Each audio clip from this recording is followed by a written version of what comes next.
Salam sejahtera dalam kasih Yesus bagi Bapak, Ibu, dan anak-anak, keluarga Kristen yang diberkati oleh Tuhan, damai sejahtera dalam Tuhan Yesus Kristus, dan sukacita Roh Kudus melimpah senantiasa dalam hati dan kehidupan Bapak, Ibu, dan anak-anak, keluarga Kristen yang terkasih. Mari kita berdoa sebelum membaca firman Tuhan. Bapa Sorgawi, di saat ini kami hendak membaca firman-Mu. Kami mohon, berilah pencerahan bagi kami, agar kami mampu menyelami isi hati dan kehendak-Mu lewat firman Tuhan saat ini. Bukalah mata rohani pengertian kami, dan persiapkan hati kami dengan kuasa Roh Kudus, agar kami dapat menerima sabda-Mu dengan penuh sukacita. Amin. Bapak, Ibu, dan anak-anak, keluarga Kristen yang diberkati dan dikasihi Tuhan, pembacaan sabda firman Tuhan di hari ini terambil dari Kitab Mazmur pasal 43 ayat 1 sampai ayat yang kelima. Beginilah bunyi sabda firman Tuhan.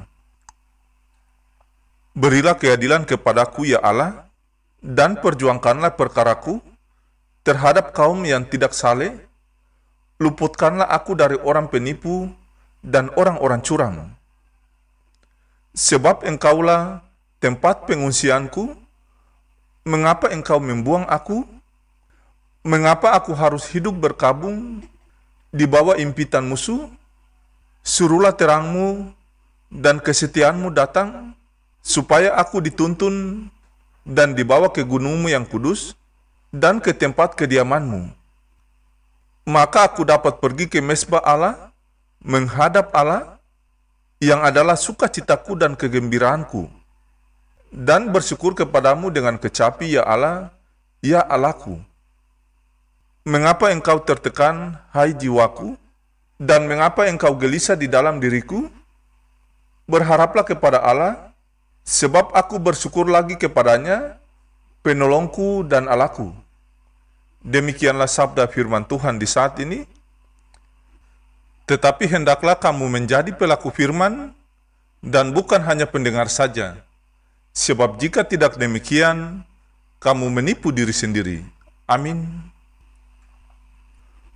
Bapak, Ibu, dan anak-anak, keluarga Kristen yang diberkati dan dikasihi Tuhan, santapan harian keluarga di hari ini berjudul Allah Sumber Keadilan.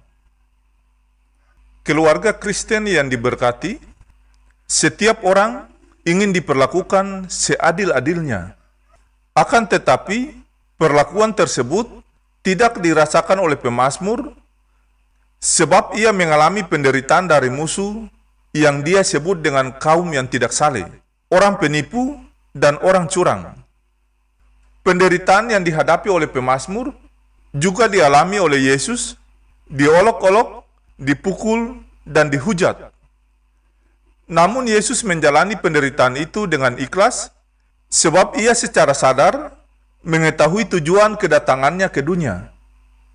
Fakta penderitaan Yesus memperlihatkan kerelaan dan kesabarannya menjalani perlakuan dari orang-orang Yahudi, meski bukan karena kesalahannya yang dia lakukan. Kisah pemazmur dan penderitaan Yesus mengajarkan kepada kita bahwa penderitaan dapat dialami oleh siapapun, kapanpun, dan dimanapun. Akan tetapi, dalam menghadapi penderitaan itu, berusahalah untuk ikhlas, rela, dan sabar seperti Yesus. Selain itu, keluargaku yang terkasih dalam Tuhan, teruslah berdoa meminta keadilan dari Tuhan, seperti yang dilakukan oleh pemazmur. Pemazmur percaya bahwa hanya Allah yang mampu memberikan kelepasan sehingga ia dapat bersukacita, bergembira, dan bersyukur. Bapak, Ibu, dan anak-anak, keluarga Kristen yang dikasihi Tuhan, kepercayaan inilah yang membuatnya mempertanyakan mengapa tertekan dan kegelisahan jiwa harus menghampiri, sebab harapannya hanya kepada Allah yang selalu setia untuk menolong. Penderitaan apapun yang dialami oleh kita sebagai orang percaya, termasuk ketidakadilan sekalipun, belajarlah menghadapinya dengan sabar sambil berdoa dan meyakini bahwa Allah akan menyatakan keadilan. Percayakanlah seluruh kehidupan kita kepada Allah dan berharaplah hanya kepadanya sebagai sumber keadilan.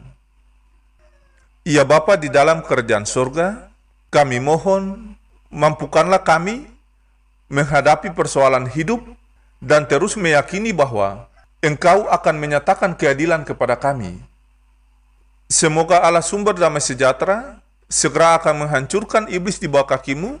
Kasih karunia Yesus Tuhan kita menyertai kamu, dan damai sejahtera Kristus memerintah dalam hati dan kehidupan keluarga Kristen yang terkasih.